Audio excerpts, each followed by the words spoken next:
बिस्मिल्लाहिर्रहमानिर्रहीम अस्सलाम वालेकुम। Welcome to quick review.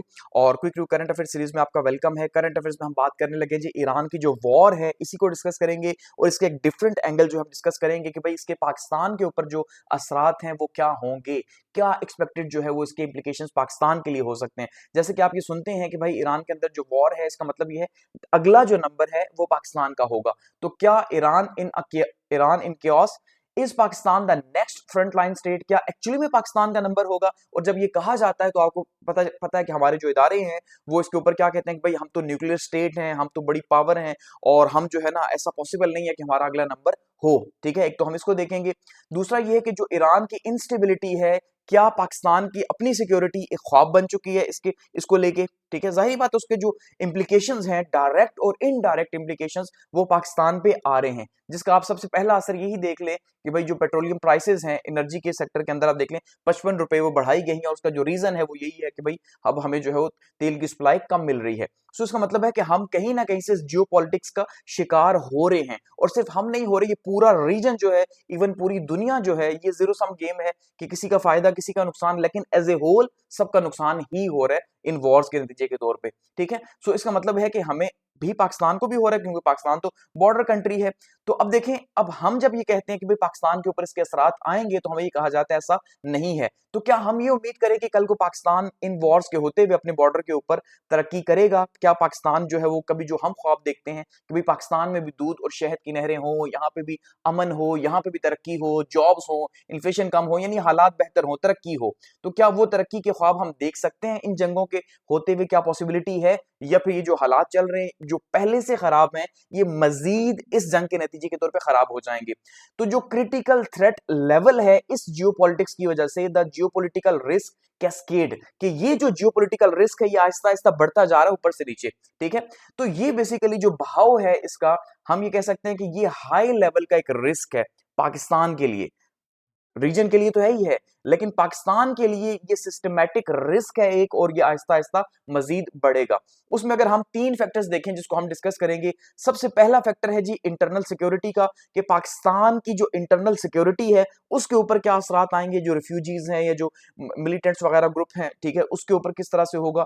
दूसरा, पाकिस्तान की जो इकोनॉमी है उसकी लाइफलाइन के ऊपर इंपैक्ट आएंगे, जाहिर बात है क्योंकि बलोचिस्तान साथ जुड़ा हुआ है, सी पैक है वहां पे हमारा। ठीक है, इसके अलावा जो है बलोचिस्तान ऑलरेडी हम ये कह रहे हैं कि हालत जंग के अंदर है। वैसे तो पाकिस्तान हालत जंग के अंदर ही है शुरू से, लेकिन बलोचिस्तान के हालात ज्यादा खराब हैं तो वो हालत जंग में है। तो क्या उसके क्राइसिस कम होंगे बॉर्डर के ऊपर वॉर की वजह से, या बढ़ेंगे? और जब उसके क्राइसिस बढ़ेंगे यानी बलोचिस्तान के क्राइसिस, तो पाकिस्तान के क्राइसिस भी बढ़ेंगे अल्टीमेटली। और थर्ड क्या है कि इस टाइम पे जो सबसे बड़ा और इस टाइम पे करंट चैलेंज जो पाकिस्तान फेस कर रहा है वो है डिप्लोमेसी का या फॉरेन पॉलिसी का चैलेंज, क्योंकि पाकिस्तान को इस टाइम पे बैलेंस करना है और पाकिस्तान के लिए सबसे ज्यादा मुश्किल ये है। यानी ईरान हो गया, सऊदीया हो गया, अमेरिका हो गया, इन तीन ममालिक में, तीनों के साथ ही पाकिस्तान के ताल्लुकात हैं डिप्लोमेटिकली। तो पाकिस्तान कौन सी साइड लेगा, कैसे बैलेंस करेगा, उसको कैसे लॉन्ग टर्म में मैनेज करेगा, ये बहुत इंपॉर्टेंट है। ठीक है, यहाँ पे इस मैप को अगर आप देखिए तो आपको अंदाजा हो जाएगा कि भाई ये बहुत बड़ा बॉर्डर पाकिस्तान का ईरान के साथ ऑलमोस्ट 900 किलोमीटर का बॉर्डर है। ठीक है, पाकिस्तान के बलूचिस्तान के साथ। तो इतना बड़ा बॉर्डर जो है, और वहां पे दूसरी साइड पे वॉर लगी हुई है, तो हम ये कैसे उम्मीद रख सकते हैं कि पाकिस्तान के ऊपर इसके असरात नहीं आएंगे, क्योंकि हमारे पास एटम बम है और हम न्यूक्लियर पावर हैं। ठीक है, तो हम ये कहां तक कह सकते हैं? दूसरी साइड पे अफगानिस्तान के अंदर आप ऑलरेडी देख रहे हैं कि हम वॉर के अंदर हैं। आज जो है वो एक हफ्ते से ज्यादा हो चुका है और एक ओपन वॉर है, यानी हम वहां पे अभी भी बमबारी कर रहे हैं और अभी वहां पे अपने टारगेट्स को हिट कर रहे हैं, और वहां पे भी हालात जो है वो हमारे लिए जो है वो खराब है। तो इन सब मामलात को जो डिस्कस करेंगे। तो सबसे पहले आप देखें पाकिस्तान में जो डायरेक्ट ईरान का जो असर आया, उसका आप देखें, दो चीजें आपको देखने को मिलेंगी। सबसे पहला तो आपने जो देखा, जैसे पेट्रोलियम प्राइसेस हैं, 55 रुपए बढ़ाया गया जी, और ये कहा जा रहा है कि ये मजीद बढ़ेगा, और एक्चुअल में बढ़ेगा क्योंकि सप्लाई लाइंस जो है, बे ऑफ हुर्मुज जो है, वहां से अब वो चौक पॉइंट है, तो वहां पे सारे का सारा जो है, अब ये कह सकते हैं कि हालात खराब हैं, तो पाकिस्तान के लिए मुश्किल हो जाएगा। तो प्राइसेस मजीद बढ़ेंगी, और जैसे अब ये कहा जा रहा है कि चीजों को ऑनलाइन मैनेज किया जाएगा और पेट्रोलियम को थोड़ा सा जो है वो कंट्रोल करने की कोशिश की जाएगी, तो ये पहला असर है। दूसरा आप देखें, जब अली खमेनाई की जो है वो डेथ होती है, ठीक है, जब उनकी असैसिनेशन होती है तो उसके बाद पाकिस्तान के अंदर जो प्रोटेस्ट होती है तो 22 लोगों की कैजुअलिटीज होती हैं जो कंफर्म है, वैसे तो 50 से ज्यादा है, ठीक है, लेकिन जो कंफर्म कैजुअलिटीज हैं खास करके कराची के अंदर, स्कर्दू के अंदर, इस्लामाबाद के अंदर, ठीक है, यानी यहाँ पे और यहाँ पे, सो पूरे ही पाकिस्तान के अंदर इसके असरात हमें अचानक के जो सडन जो हमें असरात इसके देखने को मिलते हैं वो नजर आ रहे हैं। सो इसका मतलब ये है कि लॉन्ग टर्म में भी ये मजीद हालात खराब जो है वो हो सकते हैं। अब पाकिस्तान को इस टाइम पे तीन तरह के जो है वो बड़े चैलेंजेस का सामना है। अगर हम इस टाइम पे देखें करंट सिचुएशन में ये जो वॉर लगी हुई है, तो जो ईरान का टर्मोइल है, जो इसके हालात की खराबी है, वो पाकिस्तान को तीन तरह से इफेक्ट कर रही है। सबसे पहला पाकिस्तान का जो डायलेमा है वो क्या है जी?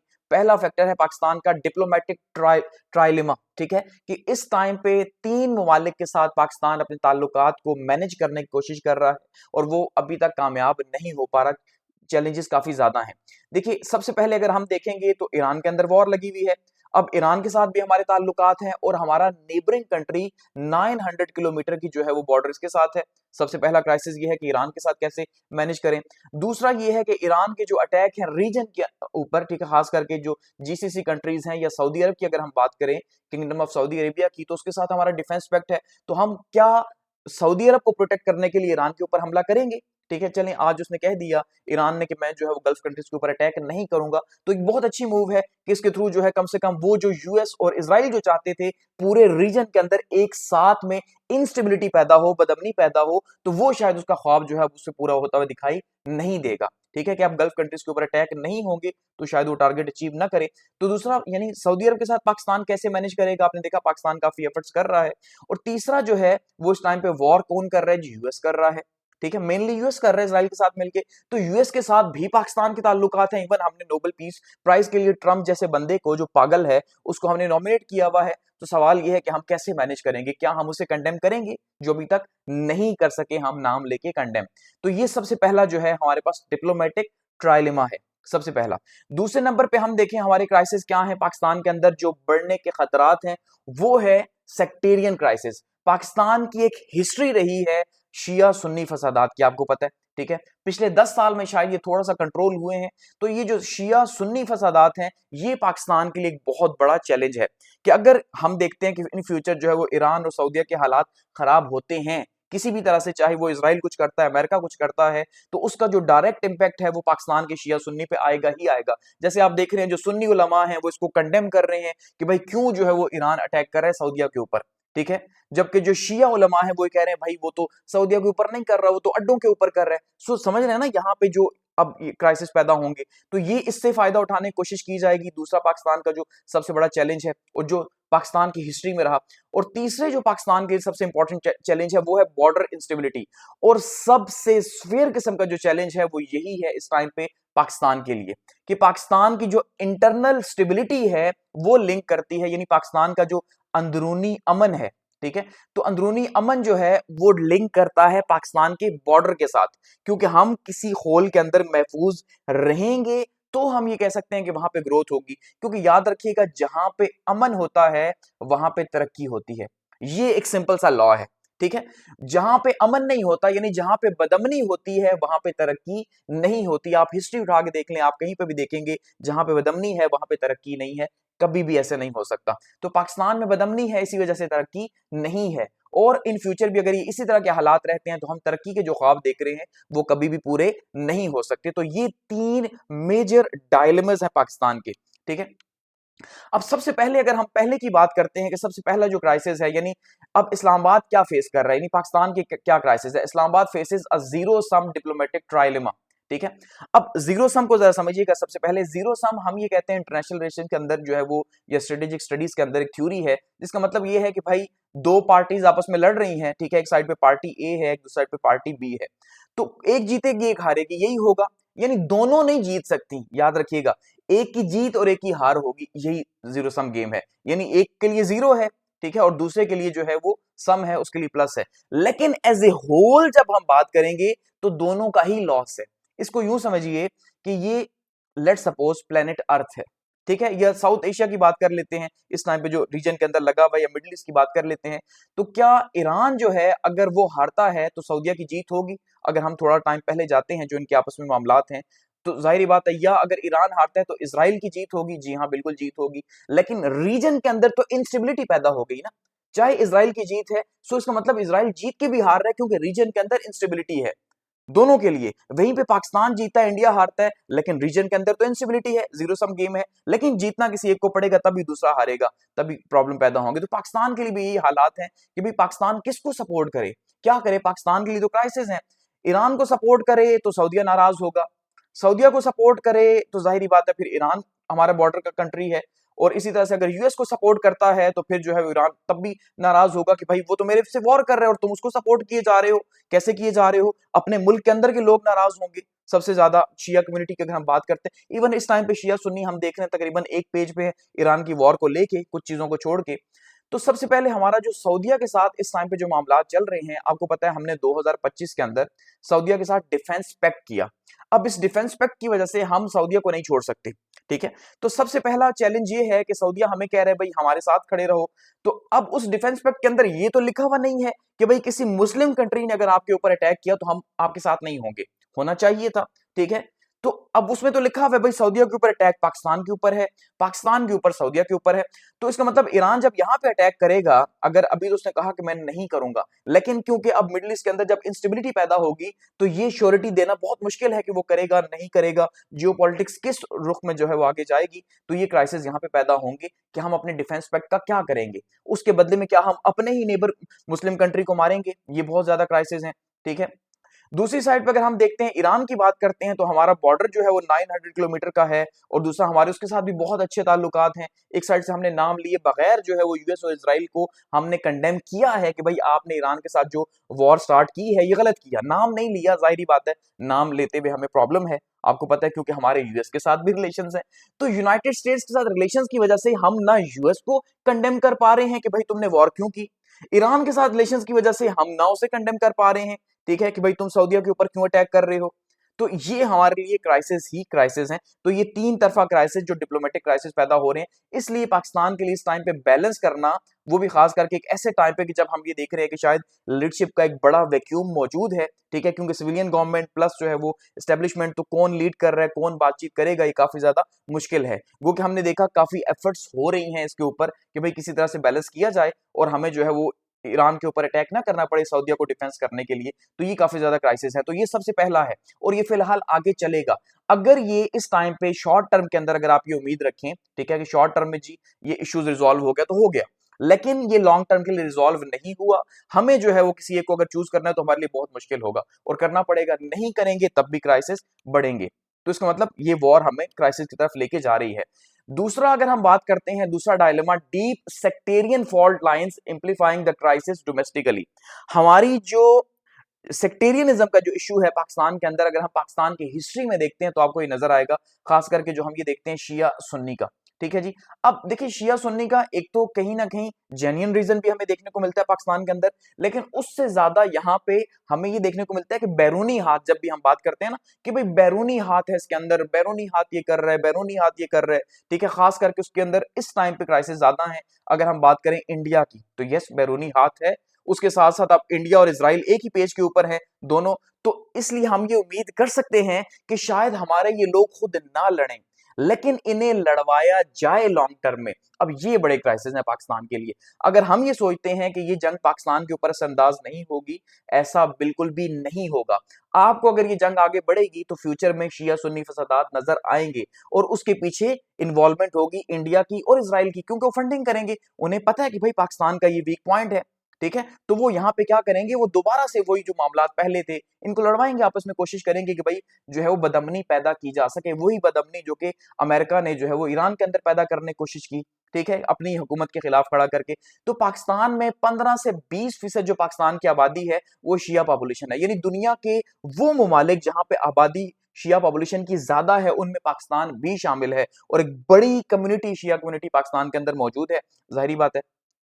तो उसके लिए जो है अब यहाँ पे हमारे लिए थ्रेट फैक्टर मौजूद है कि हम किसको सपोर्ट करेंगे, क्या हम जो है वो, क्योंकि सबसे पहले जब भी हम बात करते हैं सऊदीया की और ईरान की बात करते हैं तो हमारे लिए क्राइसिस ये पैदा होते हैं कि अगर हम सऊदीया को सपोर्ट करते हैं ठीक है, तो इसका मतलब ये है कि हम जो है वो ईरान को सपोर्ट नहीं कर रहे और शिया कम्युनिटी को सपोर्ट नहीं कर रहे। वहीं पे अगर हम ईरान को सपोर्ट करते हैं तो हम सुन्नी कम्युनिटी को सपोर्ट नहीं कर रहे। ये एज्यूम किया जाता है, कहीं ना कहीं फिर ये चीजें आगे जाके उसके असरात भी हमें देखने को मिलते हैं। तो अब हमारे यहाँ ऑलरेडी शिया सुन्नी की क्राइसिस आपको पता है इस टाइम पे जो है कुरम एजेंसी के अंदर या पारा चनार में आप देखते हैं हर साल ही तकरीबन आपको देखने को मिलते हैं, ठीक है, अफगानिस्तान के बॉर्डर के साथ। इसके अलावा शिया कम्युनिटी को जो है वो हजारा शिया कम्युनिटी को कोयटा के अंदर सालों से टारगेट किया जा रहा है, वो भी हम देखते हैं, ठीक है। तो ये क्राइसिस मौजूद हैं। तो इन क्राइसिस को दोबारा से एक्सेलरेट किया जा सकता है इस वॉर के थ्रू, फंडिंग के थ्रू, या मामला जब आगे मजीद खराब हो और हम किसी एक कम्युनिटी का साथ दें। लेट्स सपोज हम कल को ईरान दोबारा से अटैक करता है सऊदीया के ऊपर और हम ईरान के अगेंस्ट हो जाते हैं अपने डिफेंस पैक्ट को लेके।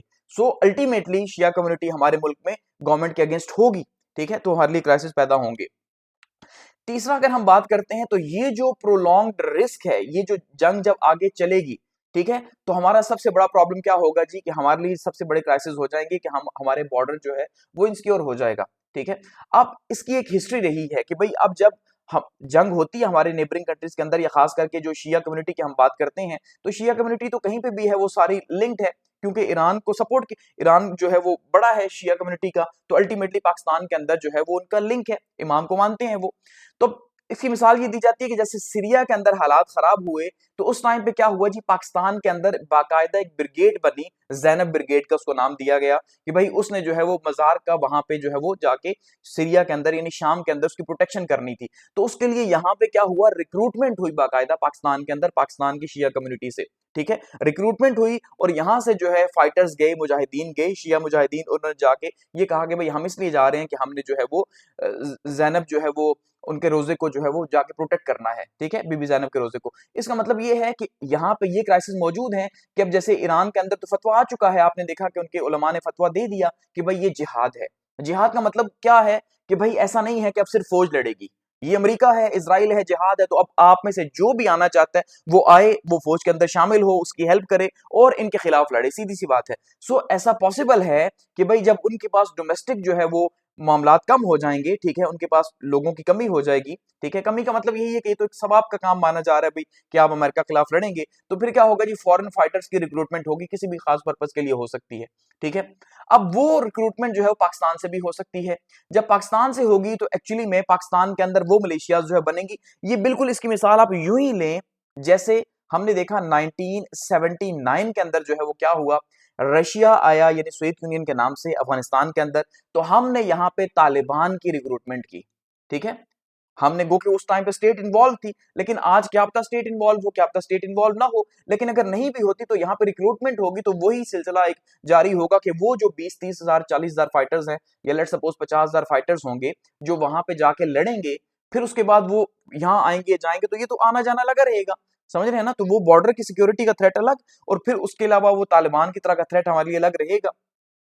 तो ये जो ट्रांजिशनल जिहादीज जो है ये भी बीच में अपना फायदा उठाएंगे, फिर शायद इन्हीं ग्रुप्स के बीच में से हो। जैसे अब देखें इस्लामाबाद के अंदर जो अटैक हुआ, ठीक है, आपने देखा 31 जो है वो यहाँ पे शहादतें हुई हैं और उसकी रिस्पॉन्सिबिलिटी आईएसकेपी ने ली, ठीक है जी, Islamic State of Khorasan province जो है, यानी जो अफगानिस्तान के अंदर आईएसआईएस है जिसको दाइश कहा जाता है, उसका जो ग्रुप अफगानिस्तान के अंदर ऑपरेट कर रहा है उसको आईएसकेपी कहा जाता है, ठीक है। तो वो जो है वो भी कहती है हम खिलाफत लेके आएंगे जी, तो वो उन्होंने यहाँ पे हमला कर दिया। सो ऐसे ग्रुप जो है और इनका जो लिंक है आईएसकेपी का, इनका लिंक है बीएलए के साथ, ठीक है जी।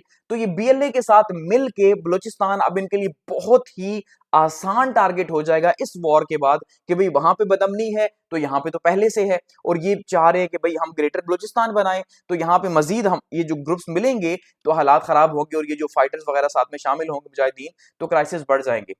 अब पाकिस्तान का जो सबसे तीसरा और इंपॉर्टेंट इशू है वो क्या है जी कि 900 किलोमीटर की जो ये हमारे जो फ्रंटियर है ये सबसे ज्यादा खतरे में आ जाएगा, ठीक है, जो हमारा यहाँ पे पूरा बॉर्डर बन रहा है। अब इस मैप के अंदर देखिए तो ये ईरान है, ठीक है, और ये पाकिस्तान का बॉर्डर जो है वो ईरान के साथ है 900 किलोमीटर का। इसके साथ साथ यहाँ पे ये अफगानिस्तान है और यहाँ पे भी हमारा जो है ड्यूड लाइन का बॉर्डर है। सो ये बॉर्डर तो ऑलरेडी यहाँ पे जंग लगी हुई है जिसको ओपन जंग का नाम हमारे डिफेंस मिनिस्टर दे चुके हैं और 1.5 हफ्ता हो चुका है यहाँ पे वॉर लगी हुई है। उसके बदले में अब ये बॉर्डर जो है ये हमारा ऑलरेडी इनसिक्योर है। याद रखिएगा स्ट्रेटेजिक स्टडीज में जब भी बॉर्डर के एक साइड पे वॉर लगी होती है तो वो बॉर्डर सिर्फ आपको एक दिमागी तौर पे एक बॉर्डर रह जाता है, एक्चुअली में वो एक सिंबॉलिक बॉर्डर है, फिर बॉर्डर की वैल्यू नहीं रहती।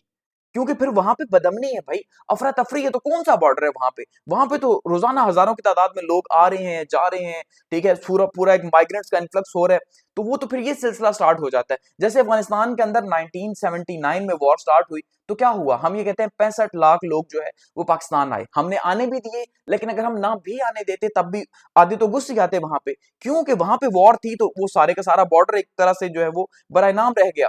तो अब ईरान के अंदर बॉर्डर जो है मौजूद है, लेकिन जब ये वॉर है तो ये बॉर्डर सिर्फ बराए नाम होगा, और यहां से जो है बलूचिस्तान पहले से ही पाकिस्तान से अलहदगी पसंदी की बातें हो रही हैं, हालात खराब हैं, और बहुत बड़ी फंडिंग जो है वो रॉ की हम ये कहते हैं यहाँ पे है, मुसाद की यहाँ पे है, ठीक है, और बीएलए जो है वो उसको क्या किया जा रहा है, किस तरह से हमारे मिलिट्री को पकड़ रही है, क्या कर रही है। तो इसका मतलब हम ये मान लें कि ये जो क्राइसिस अभी बलूचिस्तान के, हमें शायद जो है वो 30-40 को, मैं ये कह रहा हूं लेकिन 30-40 नहीं है, ये 60-70 है, ठीक है।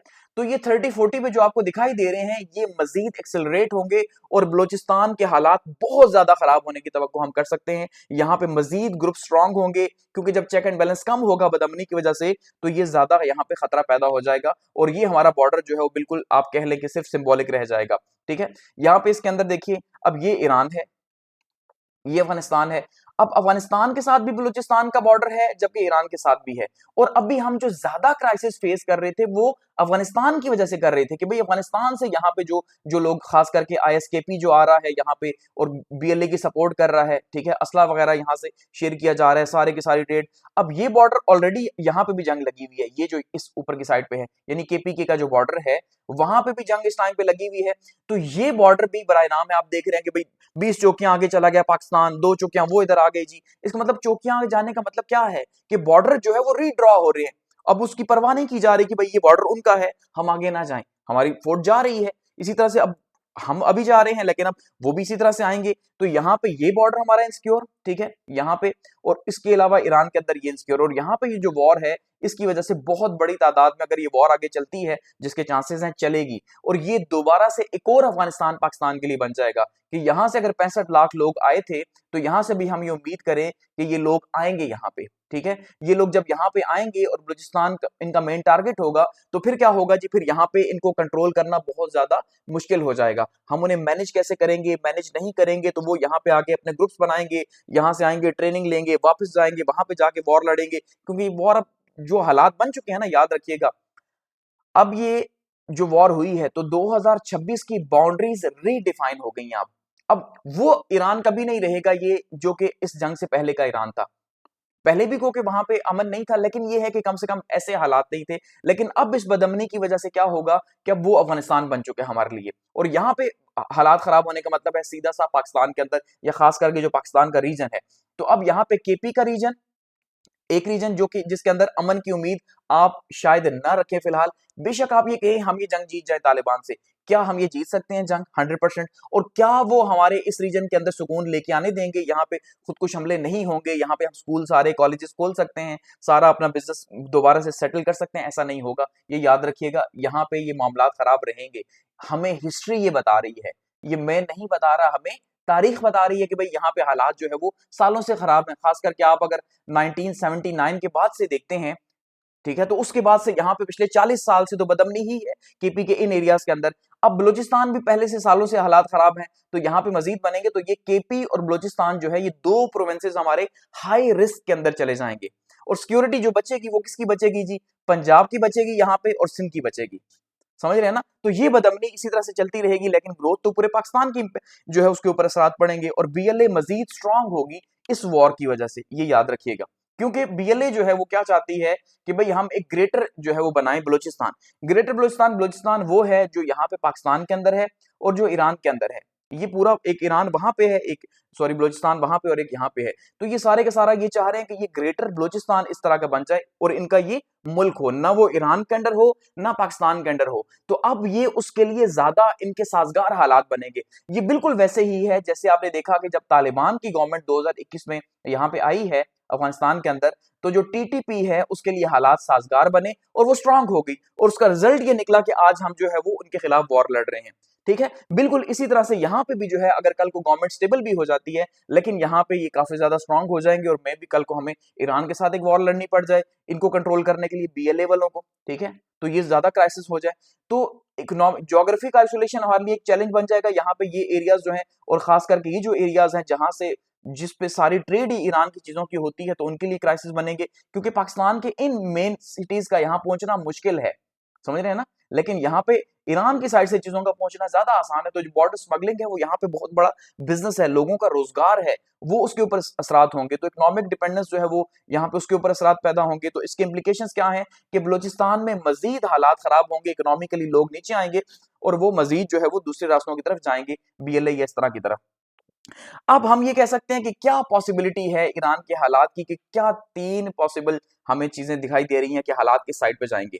सबसे पहला सिनेरियो ये है कि भाई ये जो क्राइसिस हैं ये जल्दी से खत्म हो जाएं, ये रैपिड जो है स्टेबलाइजेशन की तरफ चले जाएं और लिमिटेड स्पिल ओवर हो, यानी फैले ना साइडों पे। क्योंकि स्पिल ओवर एक सिंपल सी चीज है भाई, जब भी आप जो है ना बर्तन के अंदर पानी डालेंगे बहुत ज्यादा होगा तो वो गिरेगा, वो साइडों पे जाएगा ही जाएगा। ईरान के अंदर हालात हैं तो जब वहां से बाहर आएंगे तो अफगानिस्तान और पाकिस्तान उस के असर में आएगा ही आएगा, ना चाहते हुए भी। तो अगर यहाँ स्पिल ओवर कम होता है क्राइसिस 1 के अंदर तो फिर तो ठीक है, फिर हालात पाकिस्तान काबू कर लेगा, लेकिन इसके चांसेस ना होने के बराबर हैं क्योंकि हालात काफी आगे जा चुके हैं। सिनेरियो 2 ये है कि भाई सस्टेन्ड अनरेस्ट हो, अनरेस्ट जरूर हो जैसे अफगानिस्तान के अंदर थी, तो एक सस्टेन्ड थी, कुछ ना कुछ मैनेजेबल थी, 100% नहीं थी, यानी आप कह लें 50%, ठीक है, कि 50% मैनेजेबल थी, कि कुछ ना कुछ हालात खराब भी थे, कुछ बेहतर भी थे, कुछ खराब भी थे, तो उसके तरीके के तौर पे ईरान के अंदर भी ऐसा ही हो। लेकिन जो सिनेरियो 3 है वो काफी खौफनाक है और इस टाइम पे दिखाई ये दे रहा है कि ये होगा, ठीक है। जैसे अमेरिका, जो ट्रंप ने आप देखा धमकियां दी हैं कि भाई मेरी बात मान लो, सरेंडर नहीं करोगे तो मैं ज्यादा सख्त किस्म के अटैक करूंगा। जैसे प्रिज्म मिसाइल आपने देखा कि वो कर रहा है, टॉम हॉक मिसाइल इस्तेमाल हो रहे हैं, तो ये बहुत खतरनाक किस्म के मिसाइल यूज किए जा रहे हैं यहाँ पे। सिनेरियो 3 क्या है जी, स्टेट फ्रेगमेंटेशन, ठीक है, कि टूट फूट का शिकार हो जाएंगी चीजें। वो कैसे हो सकती हैं कि जब यहाँ पे जंग बढ़ेगी, जिसके चांसेस 100% नजर आ रहे हैं कि बढ़ेगी, तो एक बहुत बड़ी तादाद के अंदर जो है मुहाजिरीन, जैसे अफगानिस्तान से पाकिस्तान में आए थे, इसी तरह से ईरान से पाकिस्तान में आएंगे और वो इन बॉर्डर एरियाज के ऊपर या बलूचिस्तान के अंदर हालात खराब होंगे, पाकिस्तान को प्रेशर फील करना पड़ेगा, ठीक है, और पाकिस्तान एक और जंग के अंदर चला जाएगा, या खास करके इसका जो सूबा है हिंदुस्तान जो है, जो पहले ही हमारे काबू से बाहर है, वो मजीद काबू से बाहर होगा। तो ये जो थर्ड सिनेरियो है इसके चांसेस ज्यादा हैं।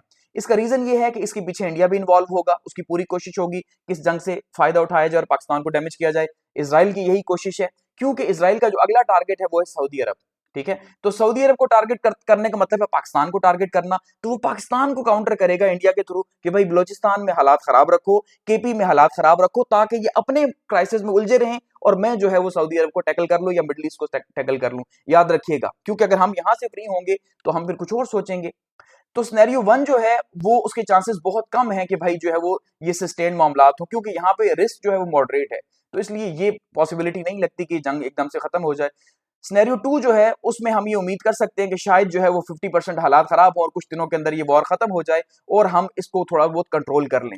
लेकिन जो 3 है इसके चांसेस काफी ज्यादा स्क्वेयर किस्म के हैं। अगर ये होता है तो पाकिस्तान के हालात बहुत ही शदीद होंगे, 2 सूबे पाकिस्तान के जो है वो इफेक्ट हो सकते हैं और इन फ्यूचर जैसे हम ये कह रहे हैं, जो कहा जाता है भाई KP और बलूचिस्तान जो है ये तो बिल्कुल ही पाकिस्तान से अलग हो जाएंगे और फिर जो है सिंध और बलूचिस्तान ही जो है वो पाकिस्तान बचेंगे, और ये हालात हमें नजर आ रहे हैं, ठीक है, कि इस तरह से क्राइसिस अगर लॉन्ग टर्म में अगले 5 साल 10 साल चलते हैं तो जाहिर बात है स्टेट हमारी ही होगी, लेकिन हमारा वहां पे कंट्रोल नहीं होगा। जैसे KP के बॉर्डर एरियाज में रियासत पाकिस्तान ही है, लेकिन आपको पता है कंट्रोल ना होने के बराबर ही है, ठीक है।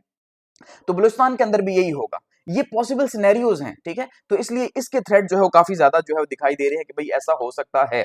तो स्ट्रेटेजिक रिस्ट्रेंट अब क्या है कि अब इस टाइम यही हो सकता है कि पाकिस्तान जो है वो पूरी कोशिश करे और पूरी कोशिश करके किसी तरह से इस वॉर को रुकवाए और अपने आप को जो है वो किसी तरह डिप्लोमेटिकली सामने लेके आए कि भाई वो किस साइड पे है, और क्या वो सऊदीया को ये कह सकता है कि भाई मैं किसी भी मुस्लिम कंट्री के खिलाफ तुम्हारे इत्तेहाद का हिस्सा नहीं हूं और तुम भी मुस्लिम कंट्री के खिलाफ मेरे साथ ना खड़े हो, मैं अफगानिस्तान के साथ वॉर करता हूं तो तुम ना खड़े हो, तुम ईरान के साथ करोगे तो मैं खड़ा नहीं होऊंगा, ठीक है। लेकिन अगर मेरी इंडिया के साथ होती है, तुम्हारी इसराइल के साथ होती है, तो फिर बात बनती है। और पाकिस्तान अब इसको कैसे देखेगा, क्योंकि सबसे इंपॉर्टेंट यही है कि पाकिस्तान अपने बलूचिस्तान के बॉर्डर्स को सील करे, लेकिन वहां पे पाकिस्तान का कंट्रोल पहले से ही नहीं है, तो कैसे कंट्रोल करेगा उस बॉर्डर को, ये क्राइसिस भी जो है वो मौजूद है, ठीक है। तो ये पॉसिबली हम ये देख रहे हैं कि भाई ये सिनेरियोज होंगे और इसको डिस्कस किया जा रहा है, ठीक है, ये पूरा डिस्कशन हुई है, तो इसलिए यहाँ पे मैं आपको डिस्कस कर दिया। अब देखते हैं आगे क्या होता है। Thanks for watching.